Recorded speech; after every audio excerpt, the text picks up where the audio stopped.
motherfuckers? My name is Sam Diamond. As always, welcome to the Razor Podcast. This is episode 6.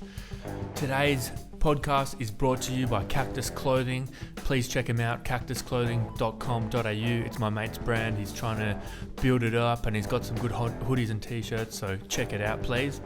Today's guest is Chris Manak. He is the most renowned pickup artist and dating coach in Melbourne. Fascinating guy to chat to.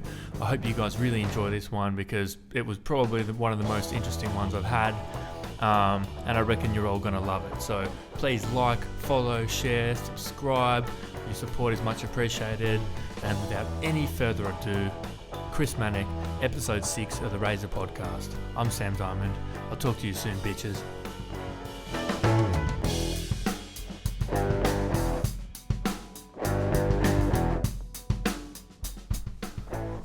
Chris Manak, welcome to the Razor Podcast. How are you doing today? Thanks. I'm really well, thanks. How are you? Yeah, good. So, tell me a bit about who you are. After 34 long years, I'm still trying to figure that out myself. So I don't know if I could surmise it that quickly. It depends who you ask. I'm a dating coach to some people, a pickup coach to other people, as much as I dislike that term. I'm a lifestyle coach to other people. Why do you dislike that term? Other negative stereotypes associated with it, I guess. And I also think what I do is a lot deeper than that. I really like to plow around in people's heads and see what makes them think the way they do, act the way they do. So it kind of at least I guess what I do goes a lot further, a lot deeper than just meeting girls. So I think that the term pickup coaching, it's one element of it, sure, but to say that that's all I am, I think is, I don't know, I'm not a huge fan. So. It's a little slice of a very large pie, you might be able to say. Yeah, you worded that much better than I could. So what sort of got you into it? 10 years ago, I was in a relationship, great girl. That ended, and I just realised that I didn't really know how to meet anyone else. I think she got a boyfriend soon after that. I'm still friends with this girl; she's a great girl. I just realised that I didn't know how to meet anyone else. So I was kind of in a bit of a rough place. So I just made the choice, as you often do in these life crises. What's the plural of crisis? I started just going out and approaching people and meeting people and starting conversations and pushing myself out of my comfort zone and seeing what would happen if I did X and what would happen if I did Y and how to get Z and experimenting over and over and over and over, and before I knew it I was doing it for a living. So yeah.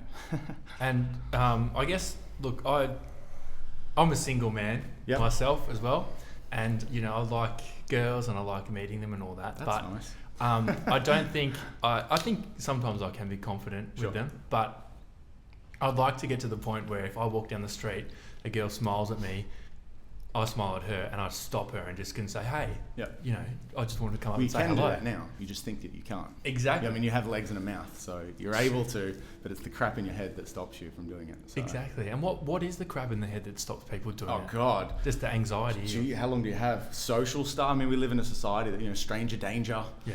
We're all raised to, what did Steve Jobs say? Just sort of get through life and don't bounce off the don't touch the sides, just get on with your job. And so that's really it. I think there's a lot of social conditioning that comes as we grow. And you look at kids, kids will just run up to any other kid and suddenly they're best friends in there. And more so, they're just hugging and having a great time. And to a lesser extent, animals as well, So it's in there, but I think there's also a lot of other crap in there that prevents us from doing what we want to do in that regard. Yeah. So. And what did you start approaching? Obviously a lot of people think if you want to go out, you want to meet girls or you meet guys, you go to nightclubs or you go to bars. Yeah. But I guess some people would say that probably isn't always the best place to do it. No, some of the guys that I know who are really great at this don't go to bars at all. Me personally, I started in bars. Probably for the first year or two, that involved me going to a bar, getting a beer and standing in the corner awkwardly all night. So, when I say I went out and I was approaching people, it wasn't like I just decided and I went out and it started happening. Like there were years of me going out and standing there like an idiot, just kind of quietly hoping for something to happen. And I guess what I had that, maybe other people didn't was just persistence. Just like, all right, I stood there all night for 5 hours last weekend, but I'm going to do it again next weekend. And yeah, it just sort of went from there. So, but yeah, back to your question, you obviously, especially in a place like Melbourne, there are girls everywhere, and you working in the city, you will pass them. If you walk out on the tram, through the city, everywhere, absolutely. Like lunchtime in the city is just yeah. There's a lot of attractive, lovely corporate girls walking around. So absolutely, and it's not just that I want to fuck them or whatever. Yeah, it's that I would like to meet a girl that I like. Yeah. And a lot of people would say, about what you do or what other pickup artists do, that, feminists and whatever they might say, that you're manipulating women, guys are going to use it to root as many women as they would like. But that's wonderful in theory. I love this argument, like someone will just read a book or do a course or something and they'll become like this fucking Casanova. Yeah. No, it's not the case. Yeah.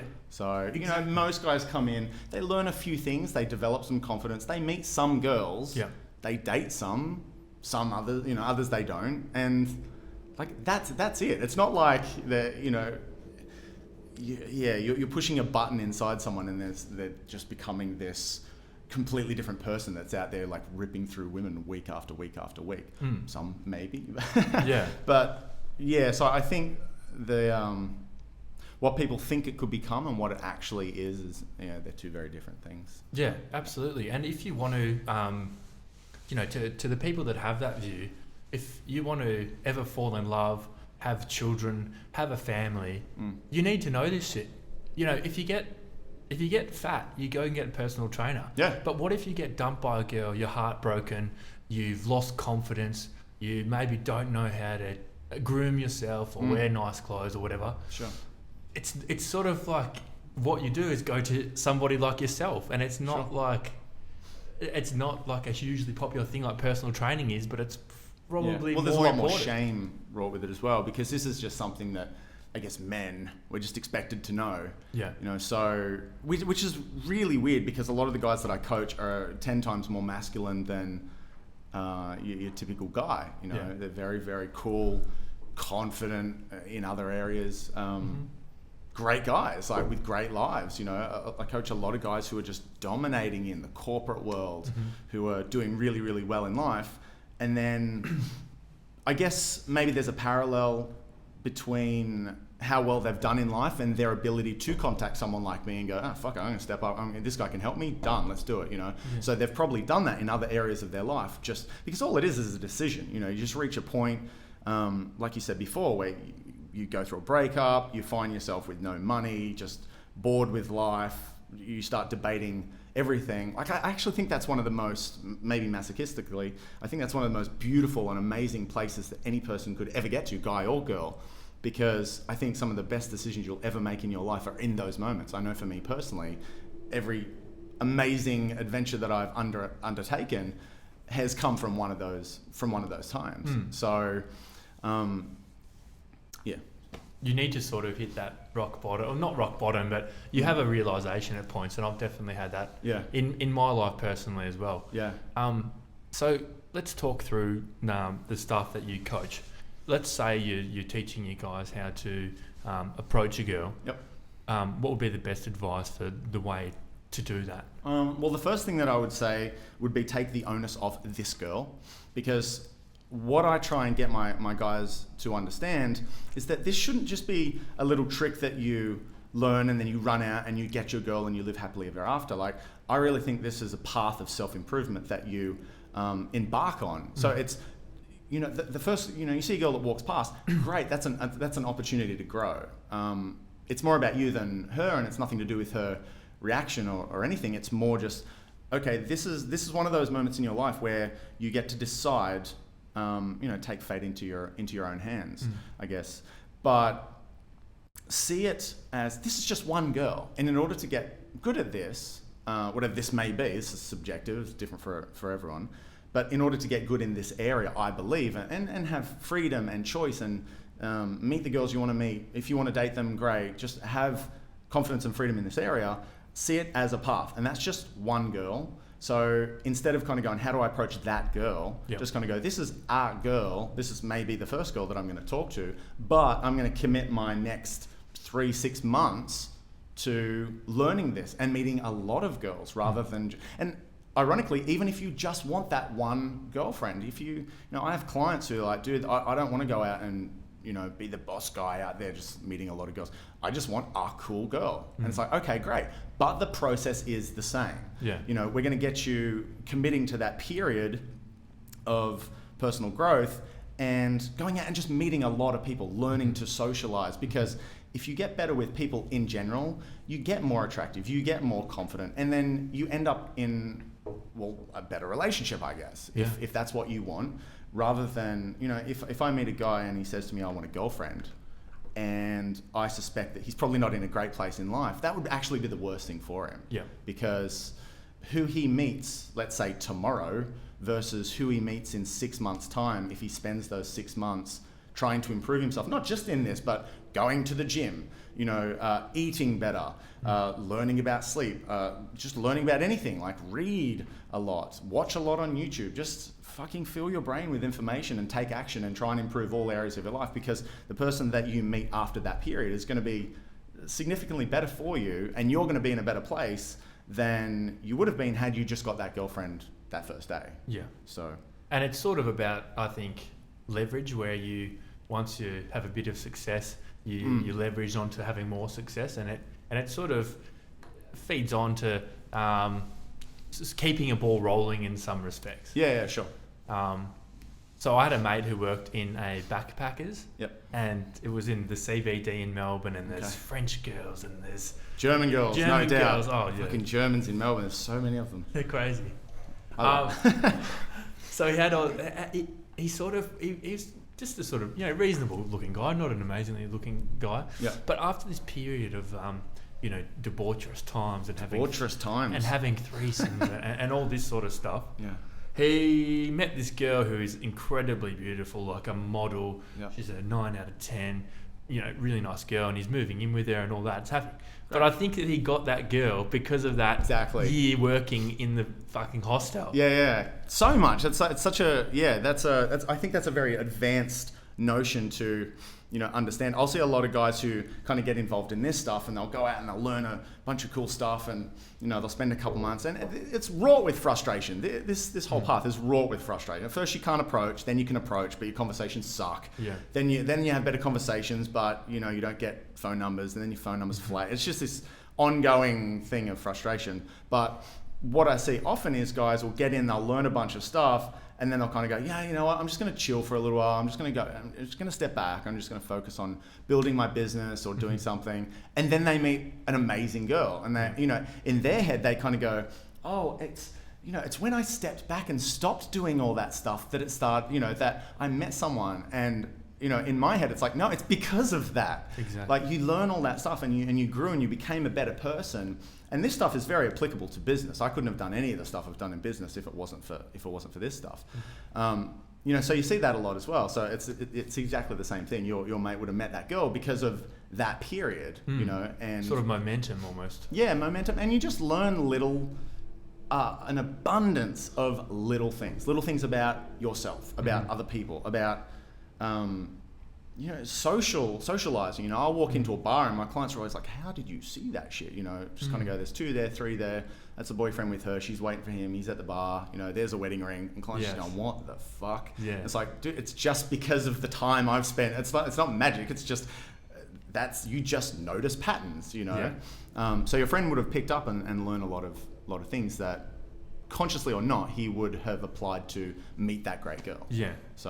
So when people, let's say they get the confidence, they're in a bar, they're out, and they see a girl, and they walk up and they say, hey, you know, I just wanted to come over and introduce myself. Nice. My name's Sam. More guys need to do that. Yeah. And I was talking to a girl recently who said, if guys do that to her, Yeah. it shows a huge amount of confidence, Yeah. and they really like it. Yeah, definitely. And I guess if a girl says, I've got a boyfriend, sorry, whatever, then you haven't lost anything. No, it's but not. There's this anxiety that sort of hangs over that whole approach that stops most people. Definitely. And I think most of that is how you feel about yourself. It's actually nothing to do with girl. Like if you've got kind of like low self-value, you don't see yourself as having much and bringing much to the table. If a girl does tell you she's got a boyfriend, or even if she tells you to fuck off, like, you're gonna feel shit because you already feel shit, and you're hoping that maybe this person would maybe make you feel better about yourself. But if you already think you're pretty awesome and you're already doing great things with your life, someone telling you to fuck off, like, that's hilarious. Or if a girl says she's got a boyfriend, it's funny how many guys will kind of go, I don't think she had a boyfriend. It's like, girls have boyfriends. Like most, especially if they've got, and if they don't have a boyfriend, they've at least got one or two orbiters, guys just kind of like lingering around. I forgot what I was talking about. So do you, what would you say to guys, to your clients, once they get in there, they're speaking to the girl? I know, based on my own experience, that seems that the best thing to do is ask the girl about herself and try not to focus too much on yourself when you're talking to the girl. Would you say that sort of? That's a huge thing. Like, what to say? I would. I mean, I don't. Or is there any things that you would suggest people avoid saying? No, not me. Generally, if there's something that you should avoid saying, I'm going to say it for a fucking laugh. I've done so many goddamn approaches. You've got to keep yourself entertained somehow. So you just say ridiculous shit and see what happens. I don't think there's any hard and fast rules. Like there is a lot of that. One guy will say, just ask about them. And another guy will say, no, don't ask about them. You just... it just varies from people to people.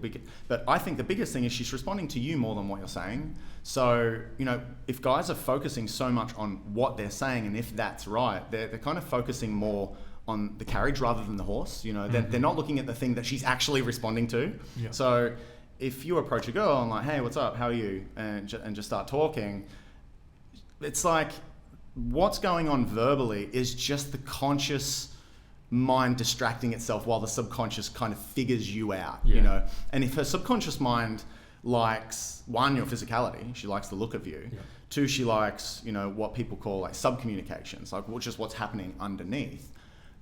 Then attraction will happen, So it's kind of one of those, not annoying, but it can just be like you just want to shake guys when they're like, but what do I say? It's like, like I know you've got to say something. You can't just walk up and kind of, my sub-communications are strong. Like you've got to say something. Yeah. I'm a big fan of just keeping it very, very simple. Yeah. Like you need to get in touch as well with your genuine curiosity in the girl. Like if you're just asking shit because you can't handle an awkward silence or you just feel you've got to keep the conversation going, that's when you're going to have guys going, I ask questions, but it just doesn't work out. Two things.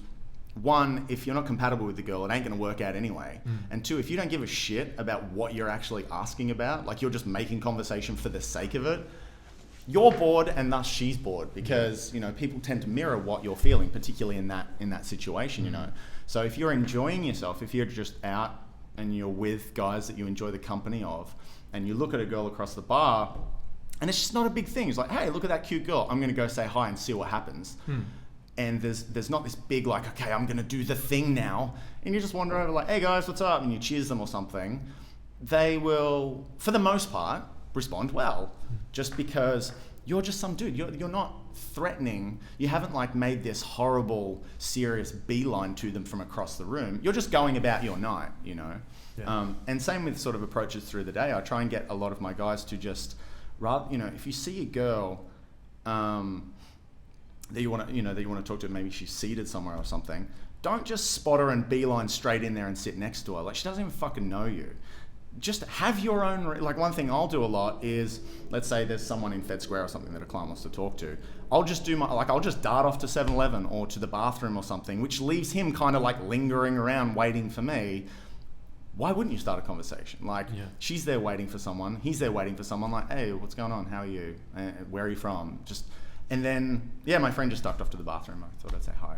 Do you know what I mean? Like, because you've got your own thing going on, rather than having spotted her, approach her, sit next to her and like, hi, how are you and who are you? The girl's just like, fuck, now this is another dude that I have to get rid of. Yeah. You know? I forgot the question.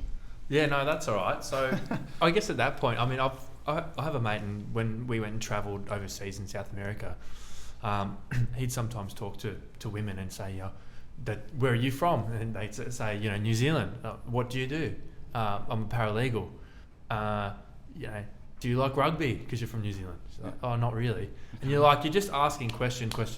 Yeah. Instead of doing that, I think that from my experience, that you should be going deeper into those questions. Yeah, and like, do you like being a paralegal? Exactly. That was the first thing that I was going to say. Like, if he's just kind of going, what do you do for a job? And she says this, like, what does that mean? Like, let's say she's an accountant. Okay, great.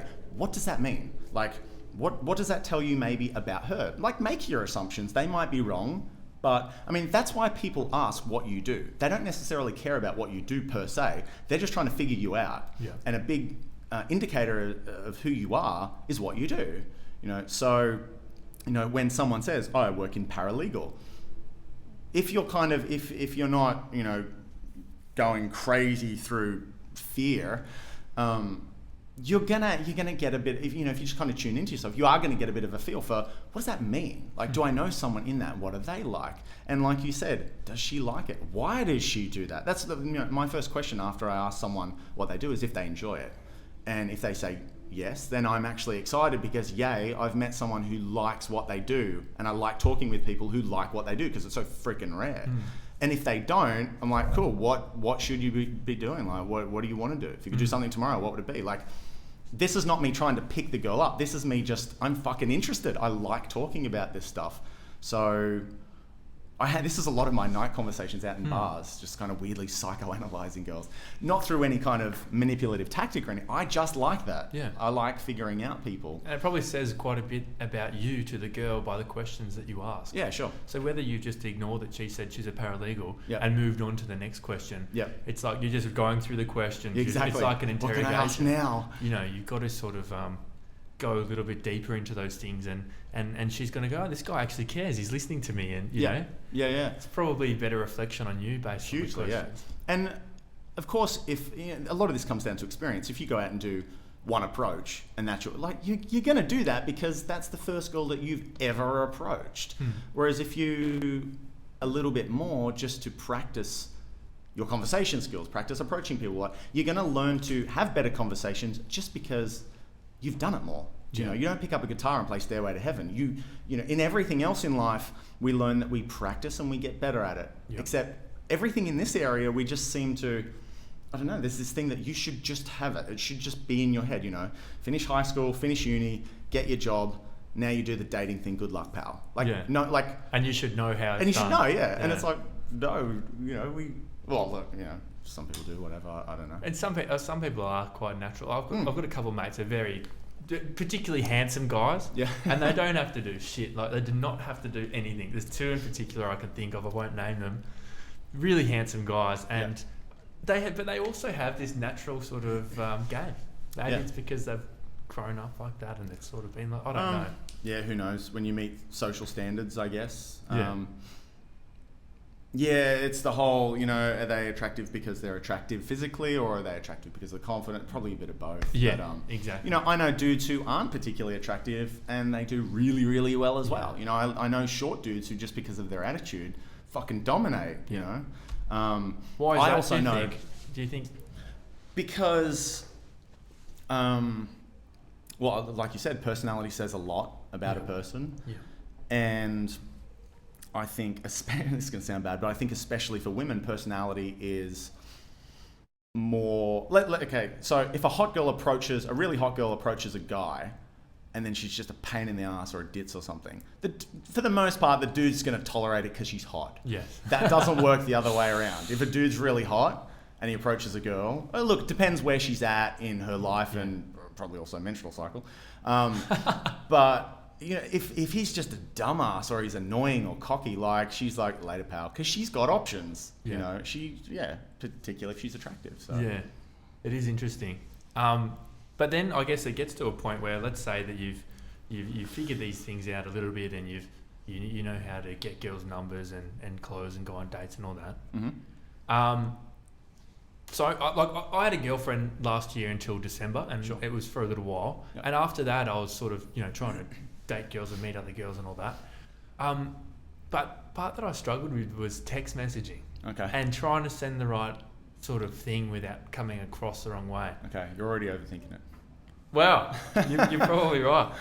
Well, look, I mean, I get asked this quite a fair bit about texting and stuff, and my opinion of it has always been the same, and that's that the interaction is 99% of it. If when you walked out of that interaction, she was like, fuck, cool guy, like, I'm looking forward to talking to him. You just like, my texts are like, yo, how's the rest of your night? You know, I love when clients or people ask me about my amazing text game, and then they see my messages and just go, seriously? Because I think, like, the interaction determines it more than anything. And yeah, I don't know, guys focus a lot on text game. And look, different opinions for different people, of course. This is just my opinion. Yeah, sure. But that's what I firmly believe. You know, I've seen people come up with all kinds of wonderful tricks and tactics for calling and messaging and certain things to say, certain times to call, whether to text. Or it's like, look, if the girl liked you and was excited to see you again, she's gonna text back. She's gonna answer your call. If she's kind of or if you were just like, you know, what I call like flash game, in particular in a bar, if you go out and you're all like flashy and showy and, you know, you're just part of the night, dude. And 5 minutes after you left and she's dancing and having another drink, you kind of, you know, there's no connection. Even though it looks flashy, which is why I call it flash game, people are like, man, that dude's fucking good with girls. But it's like, yeah, she's never texting him back. Just because he's just part of that night. Like, so, and it's not that she didn't like him. It's just that she didn't really even, like, you know, when he texts the next day, he probably fucking texted her at 9 a.m. kind of going, how's your night? Like, not realizing that she's fucking hungover and doesn't want to deal with texts at 9 a.m. You know, so, yeah, she's just kind of like, oh, who was that guy. Okay, I'll get to that soon. Or maybe I'll get to that soon. Or, dude, just, you know, I'll do it in a minute, you know. Especially if she's a busy girl, like she's got a lot going on. So, I mean, to get back to your original question, I would take the focus off the text, apply it to the interaction, and then keep it really simple. Like, keep your text like, I don't know how you're meeting these girls, but say what you're actually thinking. You know, if you walk out of a date and you're like, fuck, that was really cool. Text. It's like, hey, I hope you got home cool. Cool, fucking hell. I hope you got home safe. That was really cool. Like, I had fun. Like, let's catch up like next week. Maybe not let's catch up, but like, you know, just, that was cool. Like, let's maybe do that again or some shit. Okay. Yeah.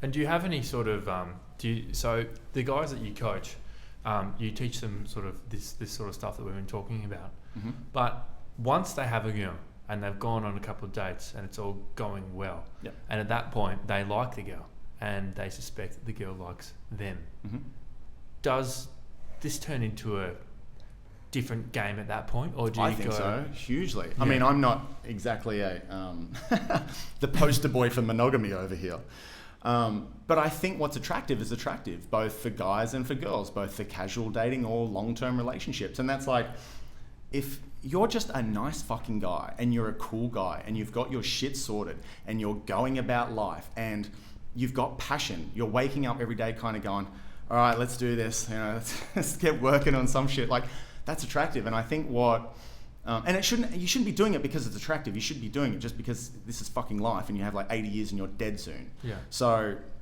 I think what a lot of guys do is they go out and they do learn some stuff, and then they do get that girl, and then they're kind of like, game over. And then, of course, which the is girl, wrong. Yeah, well, the girl, then, you know, they just let themselves go and they get fucking boring and they, you know, that's it, you know. Yeah. And then they'll get angry when their girlfriend fucking cheats on them or, you know, breaks up with them or something. They get like righteously indignant. It's like, yeah, because you're not the dude that like you led her to believe that you were. Yeah. So rather than pretending to be a cool guy to get through the dating period, develop into a fucking cool guy and keep doing it. Like, yeah, I mean, I'm probably a workaholic, and my philosophy on it is that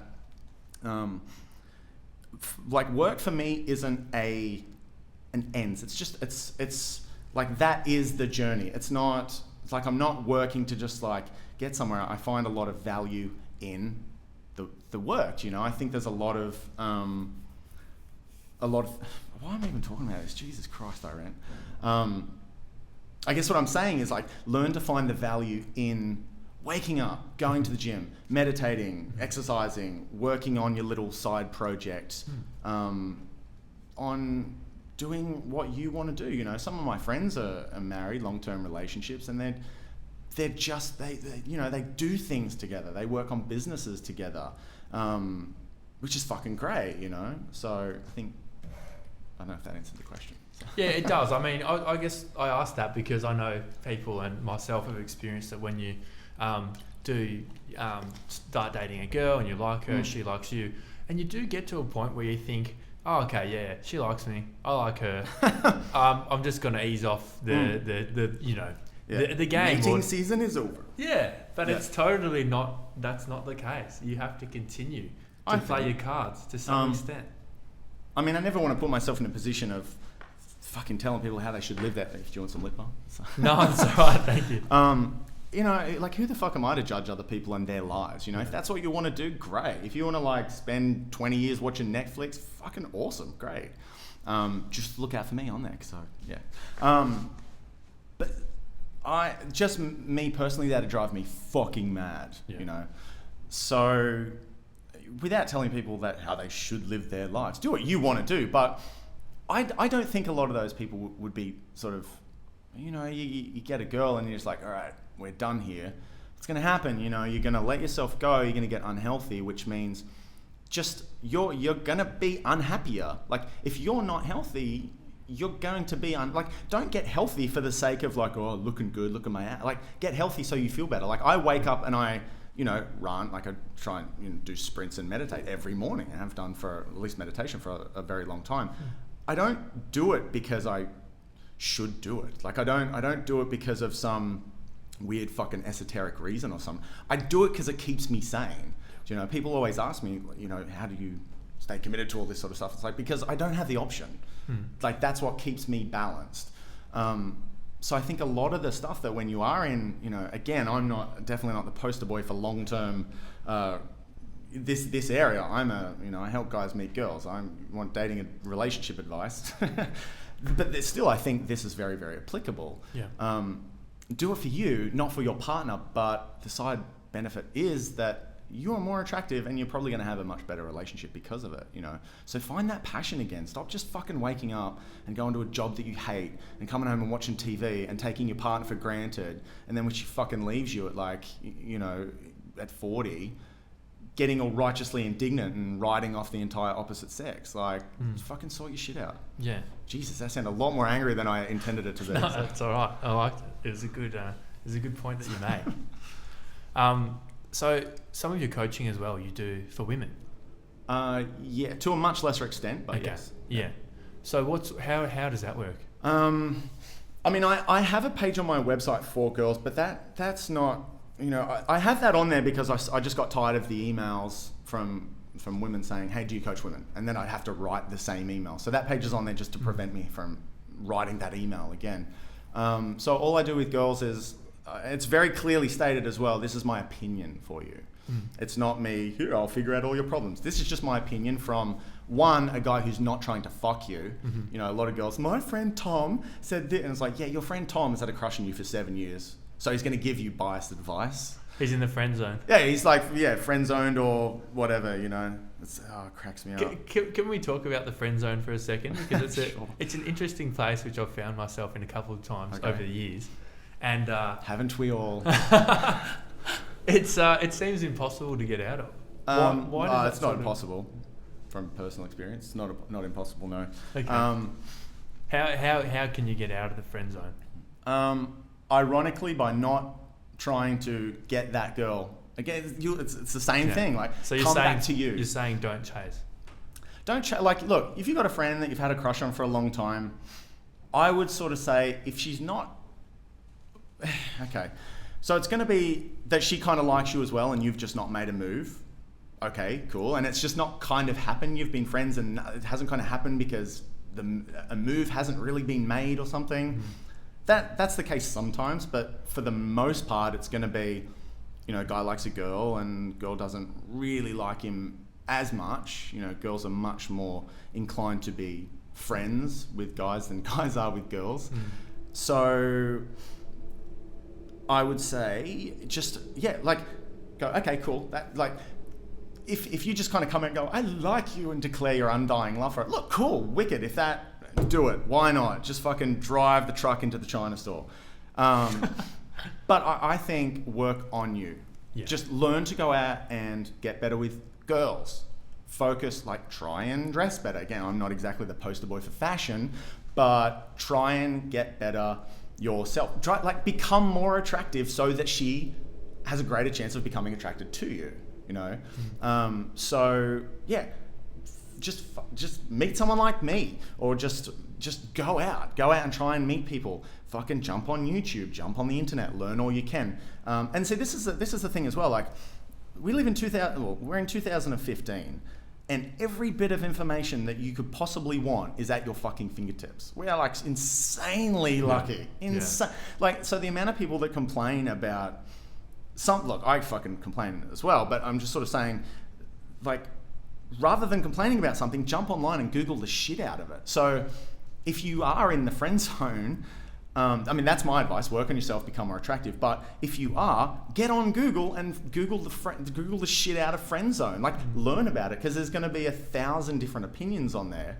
And you're going to at least learn something. You can't read, 20 pages on Google on one topic without at least picking up something. Yeah. So do that.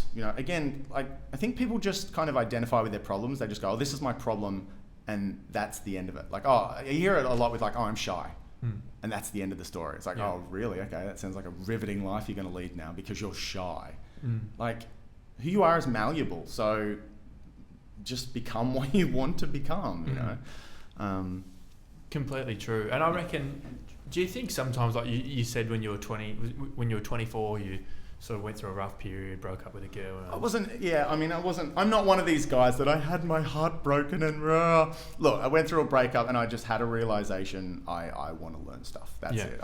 It's not a heartbreak fucking story. It was just a breakup. But I think that's sort of part of being a man, that I don't know if all women understand, that we have a continuing build-up of semen in our balls, which has to be unloaded every couple of days. And if we don't, and we naturally, you look at you go out with your grandpa or whatever, and he's still perving at chicks or whatever. There's just this thing where we are animals. People sometimes forget that we are animals. We are. And as men, we're animals with a god complex. That's all we really are. Exactly. We're animals that think we're way more important than what we fucking actually are. Exactly. What did Bill Hicks call us? We're a virus with shoes. I love Hicks. But I think that men have this thing where we do have to, sleep with women. We have to, what is it called? Spread the seed and all that. And that sort of exists 100% at the age of, 24, 25. That's the point where, if you do have a girlfriend at that stage, a lot of people are thinking, is this the girl I'm going to marry right here? A lot of guys go through that. Or should I pull the pin right now because I've got to spread the seed? And a lot of, maybe some women who are listening right now won't exactly relate to that, because women and men are very different. Yeah, that's a whole other podcast. Yeah, completely. That's an evolutionary sort of psychology sort of podcast. Yeah. It's the same way that men won't really ever understand / accept that women would much prefer a man who's financially secure.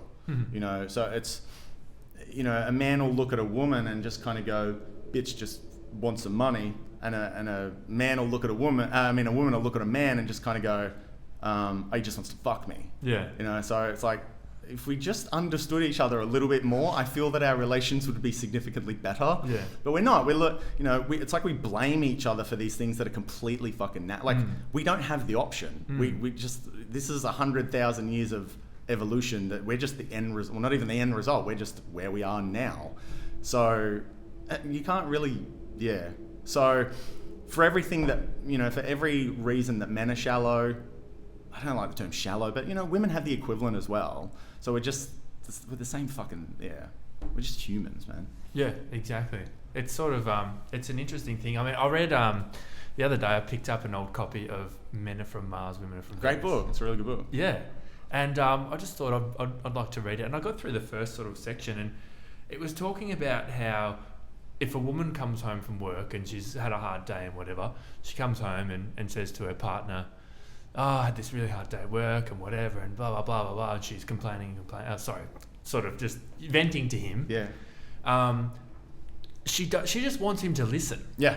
And just listen to it. You don't have to make any suggestions Don't try and of fix it. how you can fix it. Yeah. And men are fixers. And naturally, we do try and fix stuff. Definitely, yeah. And I'm reading this book, thinking back on my past relationships, going, fucking hell. I did the same. Men and women are completely different. Yeah. But you've got to learn about those differences and learn to enjoy them. Yeah. And that thing about men trying to fix it and women just wanting to have someone listen to them is such a profound thing that I read that could have changed probably will change a lot of things for me in the future. Yeah. I learned more about myself from that book than I did women even, because like growing up I was always, I don't know, it was like I asked my last girlfriend asked my mother to describe me in a word, and my mum said mute. I was like, geez, I knew I wasn't exactly the bubbly type, but I fucking wouldn't go that far. So when I read this book, he talks a lot about the man cave in that book. So I remember reading it kind of going, oh my God, like I'm normal. Like me wanting to retreat into my room and like listen to music. Holy shit, I'm normal. Yeah. I'm not the fucking social freak that I always thought I was. Like, having to lie to get out of social events and shit. I was like, oh wow, this is the man cave. Yeah, it's a really good book. I think it's a really good book. And the other thing was that it said, I just remember the book saying something about when women make suggestions of men for how to do something. Like the woman's driving the car and she suspects that they're going to a party, the man and the woman in the car. She suspects that they're lost, and she sort of is thinking, honey, should we check the directions or whatever? Yeah. But when she says that to him, he just blows up and goes silent because men don't like being suspected that they're not in control of the situation and they're not looking after it. I am bad. I put together some furniture for a friend of mine. And she was like, what do the instructions say? I was like, dude, I've got this. I don't know. I guess I'm a bit weird in that regard. I'm actually the first to ask for directions as well. Yeah. I'm very, very, very conscious of my time. So if something can save me even a minute of time, it's like, fuck it, just ask that person. Like my shame was shot years ago, so I have nothing to sort of salvage. So maybe that's a good thing though. Yeah, well, asking someone for directions on the street or some shit, I don't care. It's just like, yeah. How would you recommend somebody get to the point where you're comfortable walking up to a girl on the street like that? Do it lots. Yeah. No, I say that sort of facetiously, but also there's some truth to it. Does this sort of break down the barrier of anxiety that people feel towards doing it? Wow. Lots of self-evaluation, definitely. That, the irony of my path was it wasn't the amazing nights out that made me, where I am now. It was all the shitty nights, and that I had to go home and reflect on my life, like why am I the way I am, and what does that mean, and where am I going in life, and blah blah blah, all that. So lots of self-reflection, but how to get over the anxiety, like. Human beings just run like on emotion. We've just got patterns that we just repeat over and over and over and over, a lot of the time subconsciously. So when you step back and pay attention to those patterns, a lot of the time they make no fucking sense, because I don't know if you know like the evolutionary psychology on like approach anxiety or fear or anything. It's that, we lived in small tribes, and rejection from someone meant you're out of the fucking tribe, meaning you're dead, because, a solo guy on the fucking savannah has no hope. So, I mean, that's why people whether that's true or not, that's the best theory we have on why we feel that, and why rejection sort of hurts so much. Well, because the reality is, if you do get rejected in that situation, guess what? You haven't lost shit. Yeah, and that's what I'm saying. Like, your emotions, and when you just chill the fuck out and apply some logic to it, are so different. When that girl walks past you, you're going to feel that flood of like, oh God, and for one, you're going to think she's better than you.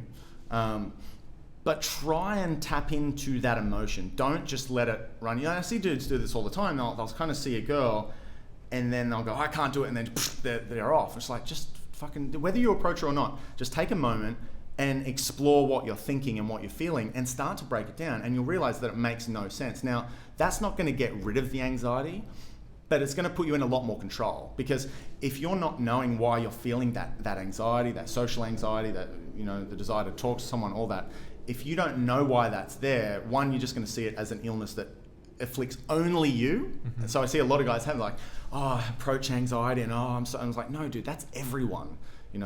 Maybe to varying degrees, sure, but everyone has that. Yeah. So I would say take a moment to break that. If you are in a bar and you see girls that you want to talk to, yeah, you're going to feel anxiety. Dude, I've done fucking a stupid amount of approaches and still, I still feel that. It's just I've learnt to deal with it, and in a very short amount of time, So pay attention to that. Don't just be consumed by the emotion, by the anxiety. Really break it down and what am I afraid of? Okay, I'm afraid that she'll laugh at me. Okay, what does that mean? Why will that? And just go why? Just keep going further and further and further. And, you'll see a lot of potential social ramifications in there. What if someone sees me? What if I see her again? Even though we're in a fucking 4 million, city of 4 million people, what if I see her again? Because that, your emotions aren't wired for this shit. Your brain isn't wired for this. We're still living in, our emotions and our brains, our neural circuitry and all that is still wired as though, for 10,000 years ago. Like we're monkeys almost. Pretty much, yeah. I would say we still are, but, for sure. So I think that's a big thing as well. Don't just accept the anxiety and run off and write it off as something that you can't do. Really sort of delve into it a bit more and explore yourself, and it's going to help you in all other areas as well. Man, it's one of my favorite things from my clients is they'll come back to me and say they're feeling more confident at work. Nothing to do with what I'm coaching them, but they'll start feeling more confident at work. So I think, once you do learn to deal with that fear and stuff a little bit more, it just starts to, it carries over to other areas of your life, I guess. Oh yeah, for sure. Yeah, and I'd probably say that, in periods where your life is, maybe you're working a job that you don't enjoy or whatever, that's probably reflected in the way that you're acting socially. And that's I guess that's the lifestyle part of my title. And if I could point out, when I said to you before, I was doing corporate law, and I lived in Western Australia, and the job was, hectic, working a lot of hours, and then, not being from there, I didn't have a lot of friends, old friends and family around me, and didn't have a huge amount of success with women there. Sure. But I think probably I blamed it on the fact that there was a mining boom and there was a lot of guys around, and the girls into these guys with tattoos who are real big, high vis wearing, Jack Daniels drinking guys, and I wasn't their type. Yeah, sure. But on later reflection, it was probably that I was doing a job that I didn't like. I was in a negative frame of mind, and that sort of stuff is contagious. You will come up with the most elaborate justifications of you not taking action ever. That's it. You didn't go out and make it happen. That's it. That point blank, that's everyone's thing. You didn't go out and make it happen. But your brain will come up with all kinds of shit to justify, where you're at. And you will have that, I can't think of the right word, but... Epiphany? Sorry? Like epiphany or... No, more that... Look, basically, fuck it. You're just going to come up with a bunch of reasons that's going to justify your position. So, trying to think of an example that's not dating related, but I can't for now. So that's all right. I guess what I'm sort of saying is it all comes down to you going out and sort of making it happen. And this is the same, not you personally, just you, people listening, or just everyone. The crap that's in your head, whatever excuse you've been telling yourself for years and years and years, it's just bullshit. It's bullshit. It's bullshit, but you've convinced yourself. I just had a client before this, and we're saying how you can convince yourself of stuff. He was telling me, a really fucking cool guy. He was telling me I don't read cues that well, like, and I was like, bullshit. Like, I know you, and you're a fucking smart dude, and you're socially onto it guy. You've convinced yourself that you don't see them, so that you don't have to deal with the fear of acting on them. If a girl's giving you cues that you're interested in her, well, that means you got to step up and do something about it. So it's much easier to just convince yourself that you didn't see them, And I see this with guys as well. Like, a girl will walk past them or something, and just you'll hear some crazy, like, no, she's going to meet her boyfriend. You can just tell she's going to meet her boyfriend. Yeah, it's or like, she's going to work. I don't want to stop her. She's probably going to be late. Or it's like, look, there are some situations, of course. This is where you need to distinguish between your bullshit and actual social. Look, some girls, if a girl's running down, let her go. Don't get in her. Just don't bother her. Don't fucking get in her way. But if a girl walks past you and she kind of like glances at you and gives you a bit of a look and keeps walking, like, whatever bullshit you tell yourself, you should probably talk to her, because she probably wants you to. But yeah, man, that mind will come up with all kinds of shit, man. Yeah. So what would you say would be the indications that a girl might be interested in you? For the people listening out there, not as in, what's the situation? Oh, as in, what sort of things, if a girl's interested in you, would she do to try and show that? Because I mean, some girls do make the approach and they'll come up and definitely. But it's probably rarer than the guy having to do it. So much rarer, yeah. So what sort of things would she do to make you sort of? Well, the most obvious one is eye contact. But I mean, this varies from girl to girl. Like, I know whatever I say right now, I know there'll be girls listening to this who are just going to go, "That's bullshit." No. Yeah. I did a thing on. It was like a Triple J interview a while ago, and I was sort of, the girls, some fucking feminist on there, and she was like, women can approach girls. Like, yeah, I know they can, and I really hope they do, but how often does it happen? And of course there was, and of course there was the caller going, Chris needs to know that I approach, and I was going, oh, for fuck's sakes, Jesus Christ.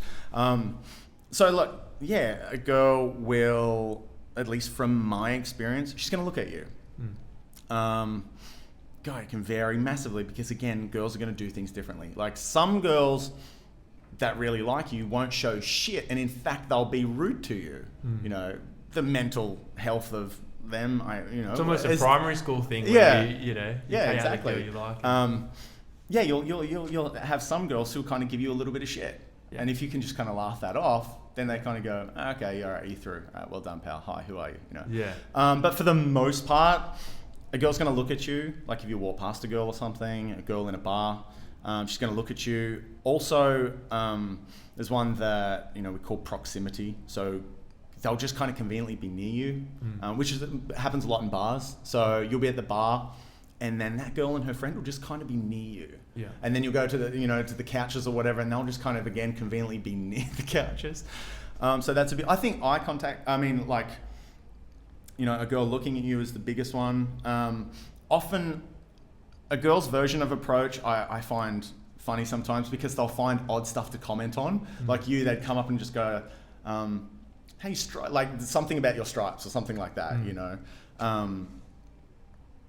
I have weird ones, man. I have one with my gap. Girls come up going, look at your gap. And it's just like, really? Did you just walk across the room to come and like tell me about my gap? Seriously? They'll probably say that to me too, so it doesn't matter. Yeah. What about the hair flicking? That's the one that I sort of sometimes notice. I mean, a lot. I don't know. Because it does draw your eye. Like if there's a girl sitting over there and a girl's playing with her hair, running her hand through her hair, like I subconsciously I just go bang. Yeah. I think there are really obvious ones where, like, if you're talking to a girl and she fixes her hair, like she's point blank in front of you and she kind of fixes her hair in front, okay, sure, that's pretty obvious.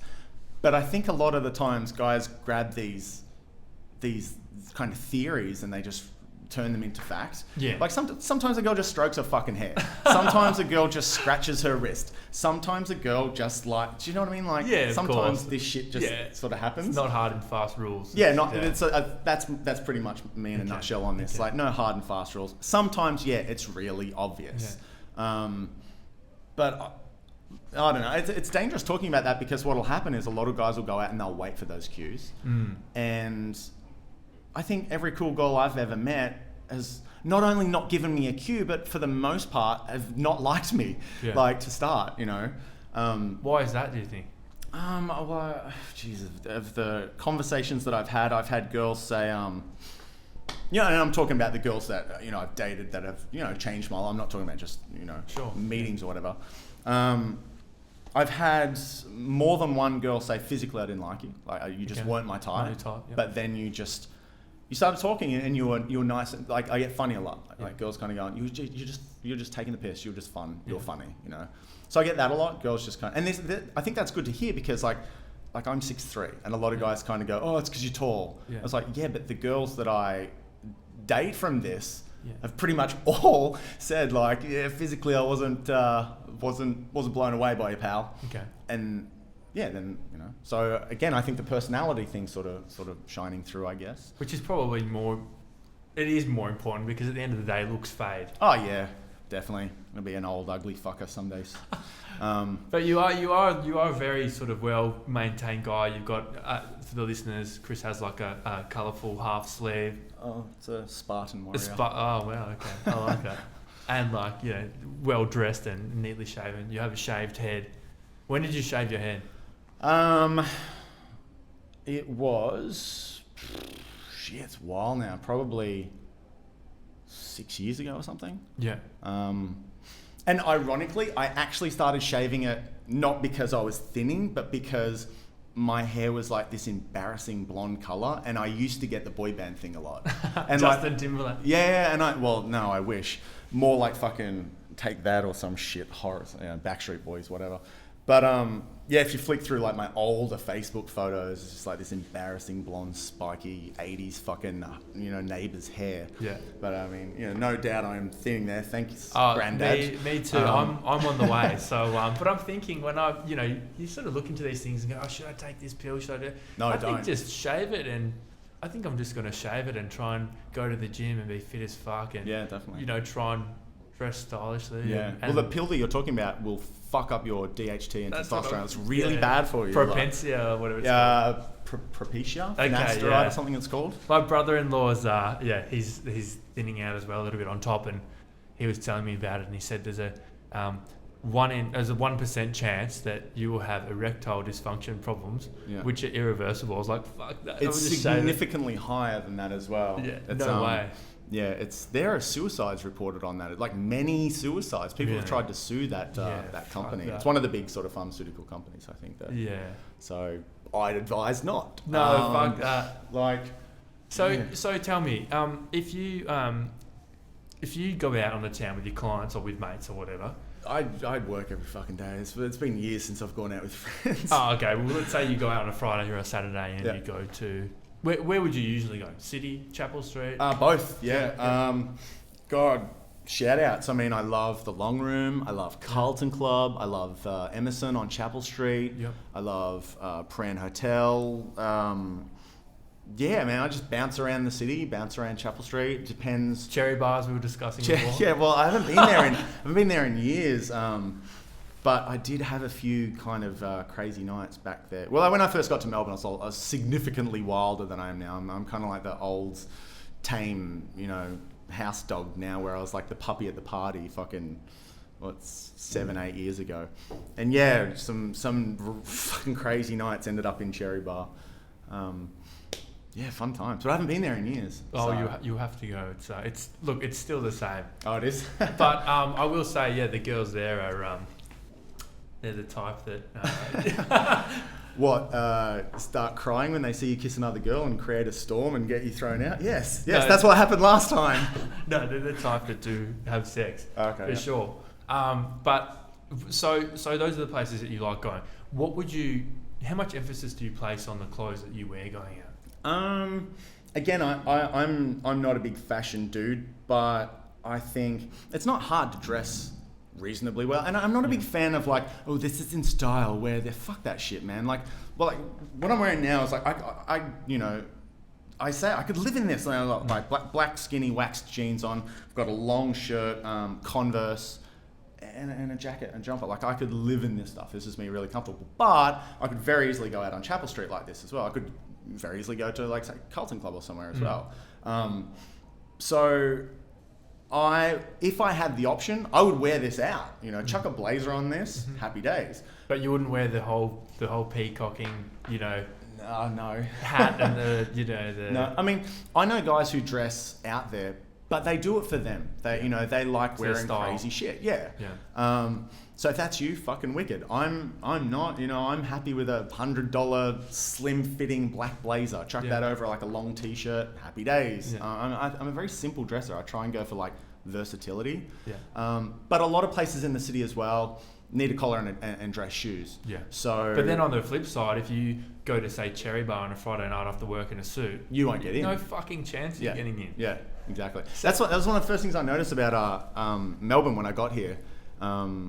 I'd go out thinking I was dressed all pimp and shit, and then I get to venues and they're like, "You can't get in like that, pal." Yeah. Even now, when I go to somewhere like Lucky Cock, they're like, "Tie off, blazer off." They have a rule there. Actually, no suits, no blazers. Yeah. So but again, I think that's another trap for a lot of guys. Like a guy will go out and spend thousands of dollars on clothes, and then it's like, then he'll have the opinion like, "I've done this. Girls need to do their part now." It's like, you didn't do shit, pal.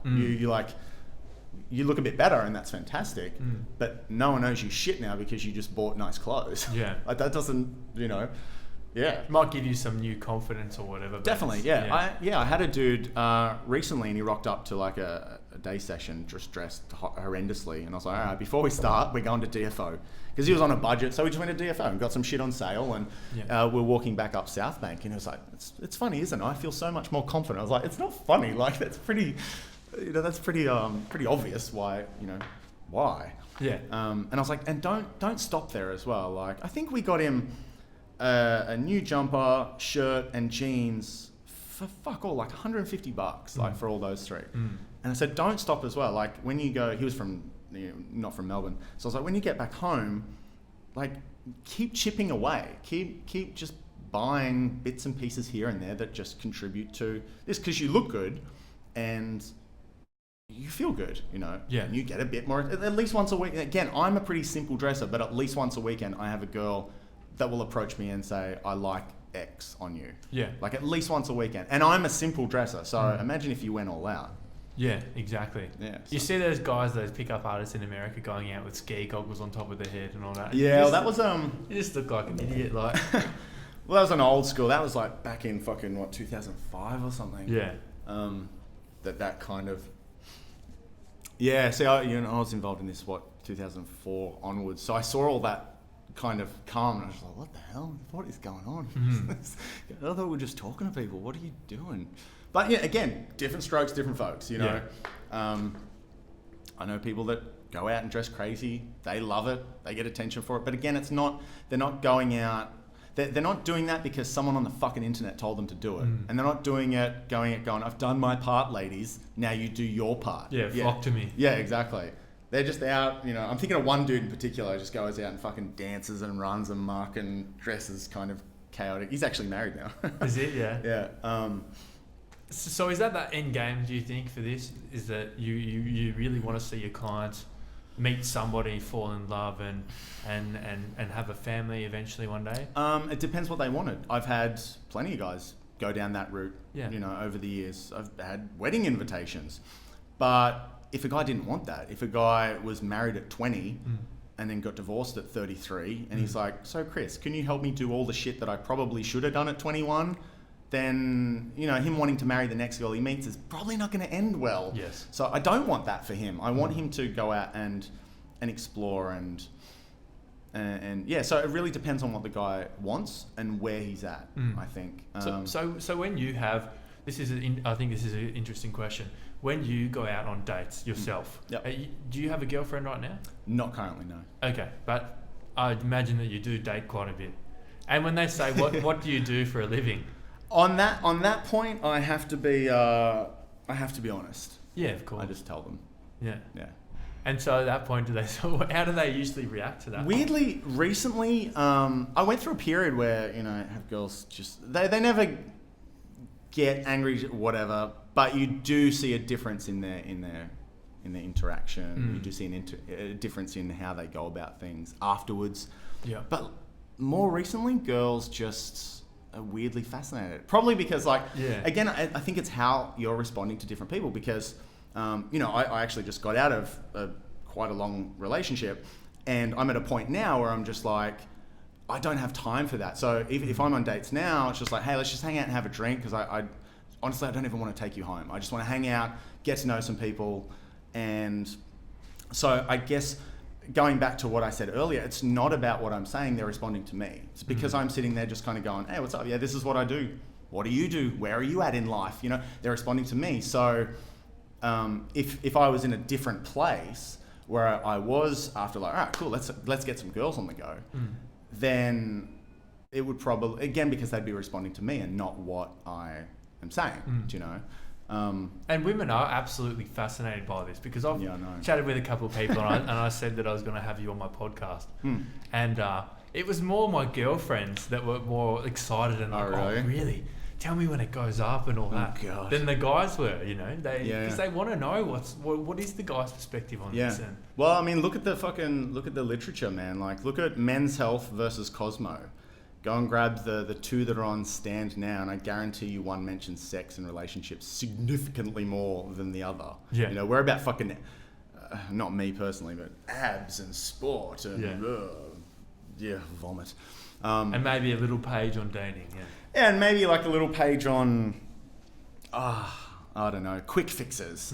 Like how to, this whole concept of get any girl you want, how to make her melt for you. Fucking vomit. Yeah. So I think girls are, and it goes back to that, I've heard said before that a girl, go back to 13, 14-year-olds in school, and the girls, us boys, we're just running around the fucking schoolyard just being idiots and kicking a ball and like throwing stones at each other or whatever. Girls are probably talking about boys. So whether they mature earlier, whether they, like, why, I don't know. But I actually think girls are significantly much more ahead in this area. And look, it also goes back to the biology as well. It's a lot more important for them because we can fuck and have kids and do this shit till the day we die. Yeah. So, and I think that women pick up on a lot of things socially more than men. Yeah. They're very aware of who's looking at them or who's in the room or who's got their body facing that. Whereas I don't think guys are quite tuned in to the level generally. Of course, definitely not. That women are. Well, I mean, scientifically, women's peripheral vision is much wider than ours. So women can see. And I think this is the difference as well. It's like when I look in the cupboard or whatever, my mum's like, "Oh, you're having a man look." She comes in, bang, there it is. Yeah. You can see the difference in how men and women check each other out as well. Like a man will just be like that, but a girl will just do this. She'll just go like that. Yeah. And that's what that's why so many guys miss it, because it's so subtle. They're really fucking good at it. But they're very aware of who's looking at them. Definitely. As well. They completely know. Oh yeah, definitely. My the girl I just mentioned, my ex-girlfriend, she could call her. When I approached her many years ago, I saw her on the street and I was like, fuck, she's a cutie. And I was walking by the side of her, and I don't actually even remember consciously, like, sort of, looking at her or whatever, but she, had since told me. She was like, man, I spotted you fucking ages. And I was just like, don't talk to me. She was in a really bad mood, apparently. She was just kind of going, this fucker's going to talk to me. He's going to talk to me. Do you know? And here I am thinking, like, oh, I'm fucking suave. I'm cool. Like, she doesn't even know. I'm just like walking on my way home and But she was onto me, And so where were you in that? South Bank. So you were just on South Bank near the casino area in front of the river? Yep. And so she noticed you noticed Well, her. I mean, I used to I used to go out and try and do a few, and this is what guys I think should do, like go out and try and do some approaches. So I used to work out in Richmond and I lived in the city. So I'd just come into the city and I'd try and maybe just do a couple of approaches after work. It wasn't like a big go and do my game thing. It was just, hey, I'm going to practice. It's just, I don't even want to say practice because it makes it seem like everyone that I meet was sort of cheap, and even though met some great people. But it was more just to sort of maintain, I guess. Sure. And yeah, just one day I was. And that's pretty ballsy, by the way, because can I just say, most people would never do that, but there's nothing stopping people from doing that. Yeah, definitely. And there's certainly nothing negative that I can see about that, unless you're really hassling people who don't want to be hassled. Yeah. In which you could probably identify that pretty quickly and just go to the next one. A friend of mine writes for Cosmo, Cleo, I can't remember. Emma, if you're listening, apologies. But I actually met her because someone sent me one of her articles and said, was this you or one of your guys? And so Emma's married, but she was approached on the street and some guy just went, look, I had to come talk to you. Like, you're a cutie or whatever they said. I can't remember, it was so long ago. And she just sort of said, oh my God. Like she basically said, look, I'm very happily married. Thank you though, you totally made my day. You should keep doing this. And she wrote an article about it. And I actually emailed Emma and I was just like, I just want to say, like, I really value what you said in that article. It's very encouraging for guys to get out and do that because, like, look, 1 in 10 girls is going to be a nutter and she's going to be rude. And so occasionally a guy's going to work up the balls to go out and do this and a girl's going to fucking yell at him, you know, or a girl's just going to ignore him or make him feel like shit because, you know, the whole self-value thing. You know, and he'll stop doing it when the reality is you've got to do it a few times. And, you know, I had a guy not so long ago, a couple months ago, and he had that. He'd done a few approaches and they were kind of, not much was kind of landing. But then he'd done one and it was the same deal. This girl she was stunning, but she was married and they had a chat and I think she basically said the same. She was like, oh my, like, this is much appreciated, fucking amazing. Like, please keep doing this.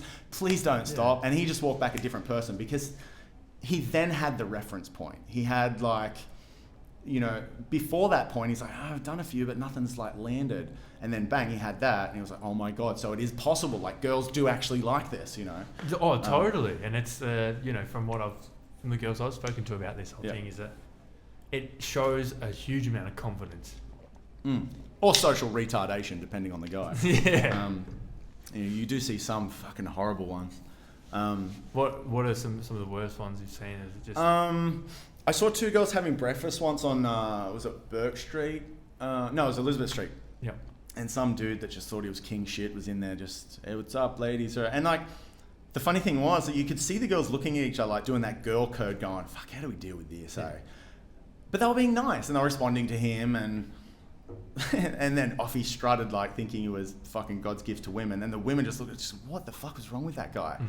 And again, I'm not putting shit on him. I'm just sort of saying, put your fucking ego aside. Stop doing things that make you feel, you know, awesome. And like, it's like when guys say to me, oh, there's a massive group of people. Can I get in there? I was like, okay, do you legitimately, is there a girl in there that really takes your fancy? Or do you want to do it to stroke your fucking ego? Yeah. You know, do you want to do this crazy shit? Because, like, if there's a girl in a group that you're just like, oh my God, like, shit, like, wobbly at the knees, I've got to get in there, do it. Definitely do it. But if you're just doing it so that you can feel better about yourself for a moment, just why? You know? So I guess it's the same as everything, you know, try and leave the ego aside and... It's a powerful thing though, isn't it, the ego? Oh, dude, I'm 10 years of doing this shit, I'm still battling it. Yeah. It's, I remember as well, when I first started getting... I was like good, but I started getting noticed for this stuff. Sure. I felt like this surge of, because, you know, I did this as a fucking hobby. I worked in an office, went out on weekends. That was it. That was me for a while. And I started to get, you know, pretty decent. People started to notice, like, oh, this guy goes out and has a lot of fun. And that's when I first started to feel the ego kind of kicking in this area. I was just like, ooh, now I'm just not a dude out having fun. Now I'm someone that people watch to see what he's doing. And it was a whole year I had dealt with that shit. I would actually say now that my ego's lowest than it's ever been, which is really, it's a very liberating place to get to. But having said that, I think you've got to go through it. Like, I think you've got to go through that. Cop those bruises. Yeah, definitely. Yeah. It's like if I have a really, really, really, really nice guy, you know, the truth is he's going to have to go out and step over the line probably a few times in order to find that. Like, he can't just go from nowhere to, you know, socially normal and attractive, confident guy. Like, he's going to have to go out and probably accidentally insult a few people. Like, you know, you've got to cross the line a few times in order to know where it is. Yeah. You know, Yeah, so it's very similar, I guess. So how would you say that, people say that in meeting girls and picking up and all that, well, I know a lot of guys who are quite arrogant. You wouldn't call them nice guys. Sure. And they tend to do better than the guys who are nice and very friendly. And those guys who are usually the nice, friendly guys get their hearts trampled on by women too. I yawned when you even said that. Like the difference between, like, don't be boring. That's it. Like the difference between a nice guy and those dudes, they're exciting and you're not. That's the only difference. Yes. It's not that they're I'm really fucking nice. Ask people, I'm a really nice person. Yeah. I don't struggle. Like, just, it's not that you're nice. So I think it's really, I think I wrote an article on this once, and I was fucking quite proud of this line. I said, blaming you being nice, like your lack of results in this area for you being nice, is like blaming firefighters for a fire just because they're there. You know, just because something happens to be there as well doesn't mean that that is the cause of the thing that you're seeing. I don't know if that made any sense at all. Yeah, I understand. But look, you're nice, but you're also probably spineless and a bit boring. Like there's no tension. Yeah. You got to give them a bit of shit, like banter and be your fucking self. Yeah. Like just be yourself. Like it's okay to disagree with someone. It's okay to tell someone they're being a fucking idiot if they are. It's okay. Like, and this is a lot of the nice guy friend zone syndrome as well. Yes. They will never disagree with this friend that they're madly in love with. And of course, so there's never any tension. Yeah. You know, I think that you're completely right about what you're saying there, because when I've dated girls and I start to like them, I'm like, hey, I could go out with this girl. Yeah. I'll usually fuck it up because I'm trying to be too nice. I'm like, yes, and very agreeable with what they're saying, whatever. I need to be like, no, you're wrong. Yeah. This is, no, you know what I mean? Yeah. Just not. If they are wrong, they're wrong. Like, not be so much of a sucker and be my own man. Yeah, definitely. And speak your mind. Say like, we had one on the weekend. The new guy I've got who's fucking awesome. One weekend he's doing really well. But we were talking to two girls, and I actually think neither of us were super interested. But hey, they were there and they were nice and we're chatting, whatever. And I was just going on this fucking stupid... I could see my dude just going, how are you getting away? Like, what? Why are you saying this? How are you getting away with, like, just saying the most ludicrous, off-the-wall, borderline offensive things, but they're laughing. Yeah. So it's like, don't mix up saying shit that's offensive and saying just for a fucking laugh. Yeah. You know, I convinced girls all night, that same night, that we'd start talking to girls and they'd go, how did you guys meet? Just like, we met on Tinder. We're convincing girls all night that we're fucking gay, but they were having a good time, and you could see the girls just kind of like, you could see them interested. You know? Yeah, they're fascinated. And this is again a sort of troublesome point, because people will note that, guys will note it, and they'll go home and go, okay, right, tell girls that me and friend are gay. You know, they won't understand what's going on underneath. They'll just look at kind of the shallow thing. Like, what's going on underneath is like, here are just two guys enjoying themselves, having fun. So I think you can definitely be a very nice guy, but as long as you're your own person and don't put anyone else above you. Don't fucking put anyone else above you. I don't care if they're a boss or a hot girl. No one is above you. No one is fucking above you. It pisses me off. And that's the mentality as well, isn't it? What's that? That no one else is above you. You have to really love yourself and be happy in your own skin to be able to do this stuff well. I think so, yeah. And look, it's a fucking process, man. Like, it's a process. Dude, I remember being in high school putting people above me. You know, that's the cool group, and I'm in the middle group. Yeah. Oh. And then you finish high school and you realise, fuck, it didn't mean anything. God. I was actually asked once, I did an interview once, and they said, if you could go back and tell, like, young Chris anything, what would it be? There's probably a variety of things I could have said, but at the time I actually said I'd like to tell him that high school means shit. Yeah. You know, because I fucking hated high school. I hated high school. Where did you grow up? Was it in Newcastle? Okay. Yeah. The Nova Castrian. Nova Castrian. I'm very impressed you know that term. Yeah. So were you around the same era of Daniel Johns and all that? He was a year above me, but he went to Newcastle High. I was in Cardiff High. Okay. Yeah, but he was a year above me in school. Yeah. And what brought you to Melbourne? Was it I have a really funny story about that, actually. Tell me. Okay, well, this is a true story, as crazy as this sounds. And it's actually a good point, because it shows how lame I once was. So I would have been, early 20s, and I get a random message from this unknown number that said, hey, I had a really nice night last night. And I'm just like, I didn't do shit last night. So I just replied, I was like, we back and forth. I'm like, do you have the right number? Now, this is a fucking true story. After a few texts, we put together that Ben Gillies from Silverchair. The bass player. Yeah, no, he was the drummer. The drummer, sorry. Yeah. So he's fucked this girl at a party. He's given her a fake number that happened to be mine. We've started talking and texting, and back and forth. And look, after like a week or two of chatting, this girl's sending me, she's an indie grid girl, so she's glamour. She's quite attractive. She's sending me naked photos of herself, and I'm just like, what the fuck, does this shit happen? Whatever. And then we realized we were both at uni. So I said, hey, we should like grab a coffee or something. We're both at uni, whatever. And we agreed. And I drove to the uni and I sat in my car and I was like, fuck this. And I just didn't go. I stood her up. Early 20s, grid girl falling in my lap. And I stood her up because I was freaking out. I'm like, this can't happen. Like, how am I going to deal with this shit? I can't do it. And I just sat in the car and I can't remember if I went to class or just fucking drove home. But I still remember that. So crazy story, and also an indication of where I came from. And why do you think you didn't go in? Did you think that it was, you thought she's too good? This is... It was a long time ago. I try and think. I think it was just... I'm trying to think of how many dates I'd even been. I think I lost my virginity at 16. I had one girl kind of late teens, but that was kind of more just a freaked me out kind of thing. So I think I'd had minimal experience. I actually think sex probably freaked me out as well. And I thought, this is just going to be half an hour of hell. It's going to be me sitting there looking at this girl and not knowing what to say and just freaking out, So I just can't be fucked dealing with that. So I didn't even go. But the Chris now would never do that. Yeah, I don't know. Right now, I'd probably just go and like psychoanalyze her and have some fun with her.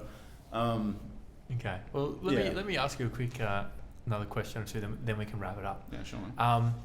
So you mentioned Tinder before. Yep. And online dating and all that.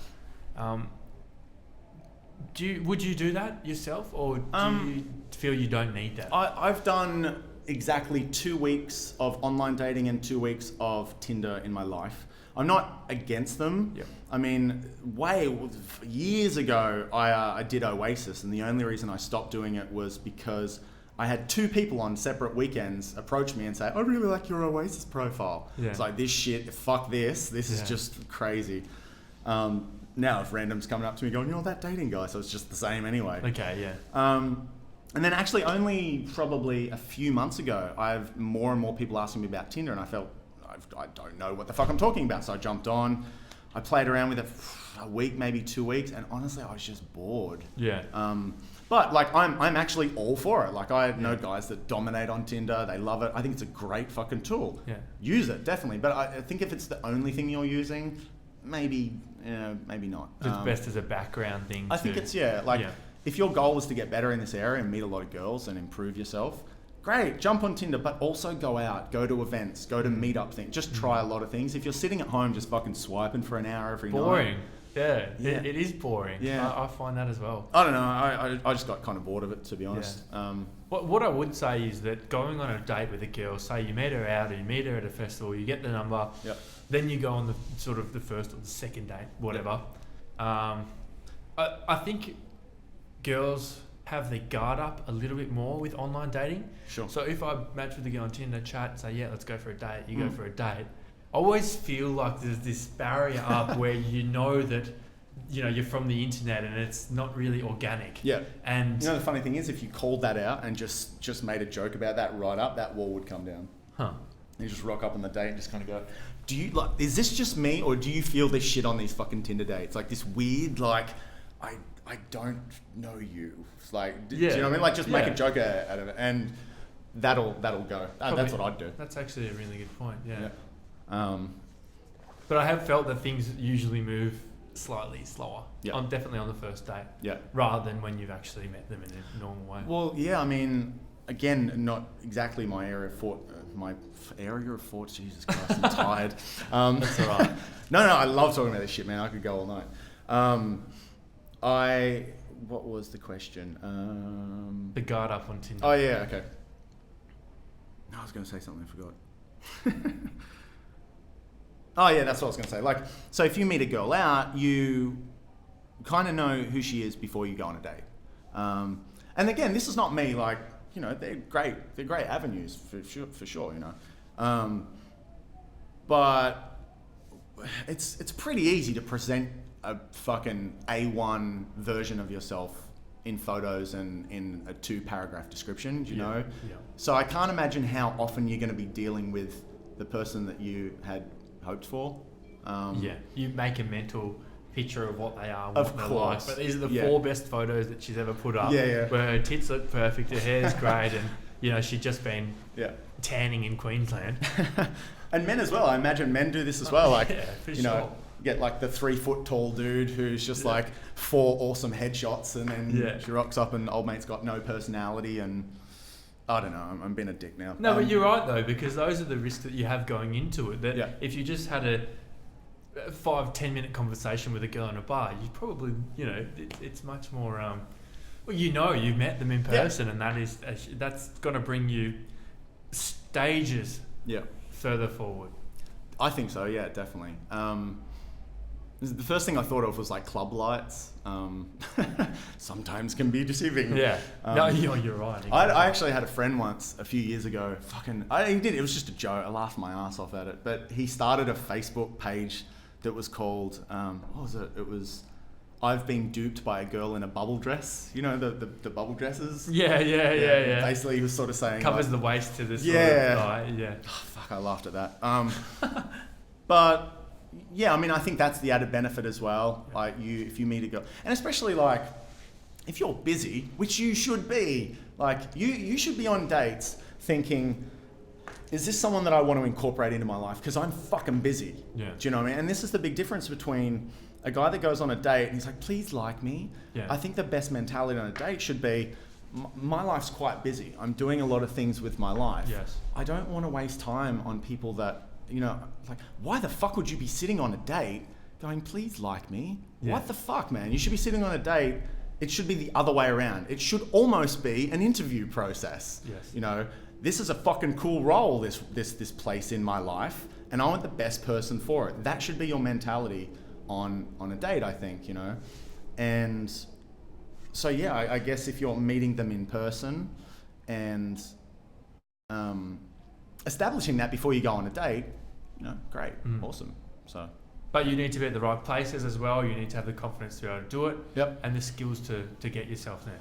You'd be surprised how little it takes. Yeah. Like, because the reality is there are girls out there now wishing that they could just meet a dude. I've got a lot of female. I've got more female friends than I do guy friends. And, you know, a lot of them will say, you know, why doesn't it happen to me? Like, why don't I get approached in the fruit section of Coles? Like, and these are attractive, and just like girls that are cool. They're just cool and they're doing cool things with their life, whatever.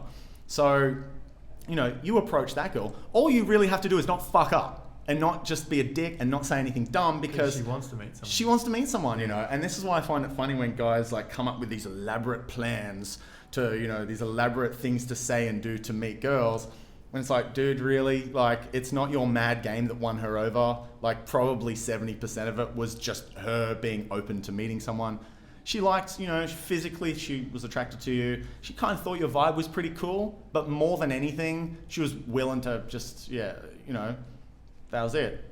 I have no doubt that many of the girls that I have dated, particularly last one, she even said it to me. You know, she just got out of a, you know, relationship or whatever. She was like, fuck it, why not? You know, and then they end up like changing your life. So just little things that you like, and that's another good point, you know.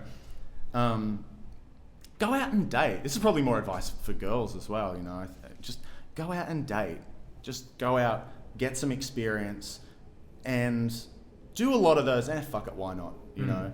I think there is a lot of that mentality of like, oh, I've got to be sure on this, and that's a definite no, and that's a definite yeah. Like, no, because you know, the obese guy that needs to go to the gym or he's going to fucking die from diabetes or, you know, circuitry, heart failure or something. Yeah. Like, he's not waking up going, fuck yeah, exercise. So a lot of the things that you really need to do are things that you're actually waking up going, fuck, man, damn it, you know. And I've no doubt there are a lot of girls out there kind of going, oh, fuck, another date, can't be arsed, man. And there are a lot of guys sitting at home going, oh, personal development, like, you know, so you have to put yourself out there. Yeah, definitely. You know, because if you don't, if you sit back, you're playing Xbox, whatever you're doing at home, do it, enjoy it, whatever. Yeah. But then don't complain that nothing's happening for you. Yeah. And if that's what you want, wicked. Like, do it and don't wicked. regret it. Yeah. That's fine. I actually have a friend, client / friend who was, he's very big into gaming and all that sort of stuff. Right. And I remember saying to him, just do more of what you love. Do more of what you love and fucking see what happens, man. And another one of those weird fucking stories. I think he went to like Comic-Con or something like that, just because I'm there going, do more of what you love. He's like, all right. And it resulted in him getting some kind of writing deal because he just met someone randomly over there.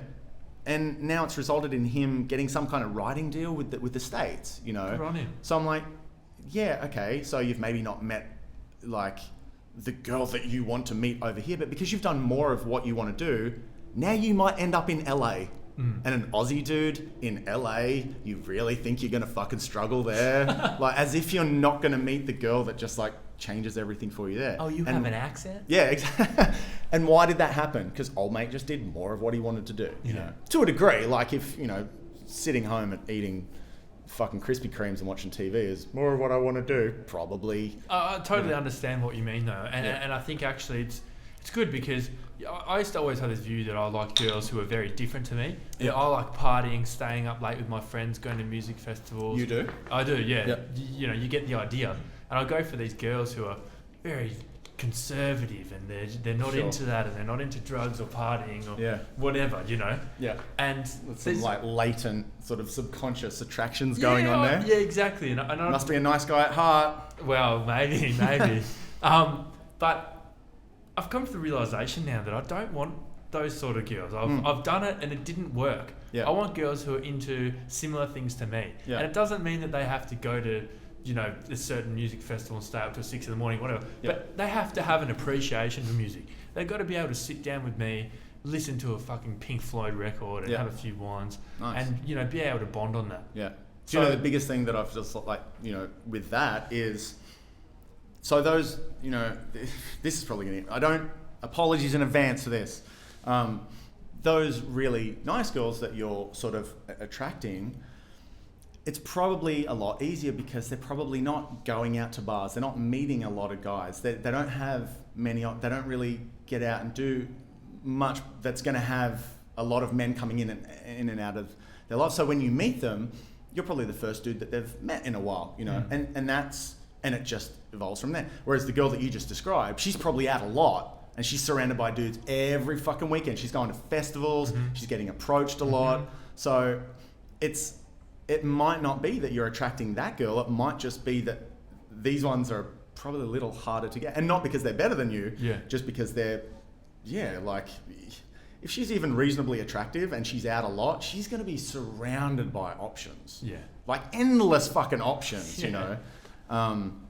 So that, I mean, that's an interesting thought as well, I guess. Yeah, absolutely. But like you were saying to your client, if you're doing what you enjoy, that's where you're going to meet the girls who are into similar things to you. Yeah, definitely. You know, so that's a really good piece of advice. Yeah, definitely. Now, I mean, I'm where I'm at now in my life. I'm really getting, just because of where I'm at, I'm really focusing on my business, on my projects, and it's like everyone that I'm just randomly meeting is doing similar, you know, little business ventures, and not even of a romantic sort of air, but just people that I'm randomly meeting. You know? Even like me, I'm doing this podcast here. It's like exactly. I'm a normal guy who works in finance. I'm not a stand-up comedian. Yeah. You know, I do my music and whatever, but this is what I'm passionate about. I could sit here and listen to podcasts and whatever, but you know, the fact that I try and get off my ass and pursue something that I really enjoy doing is something that I feel really rewarding. Yeah, for sure, man. And as are you with doing what you're passionate about, and you're helping people.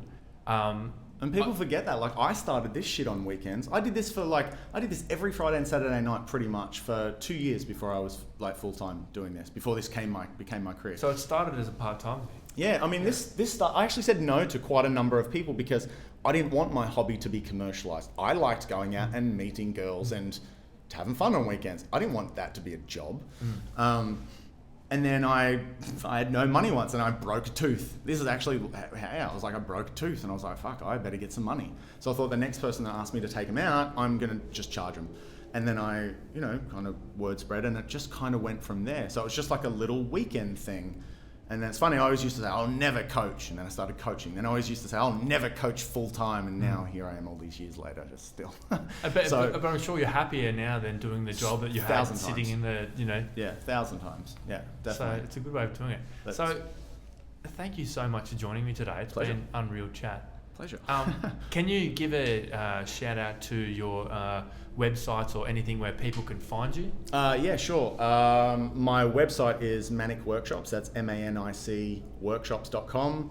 I'm Chris Manak, MANAK. So you can find me on Instagram or Facebook or whatever the hell you want.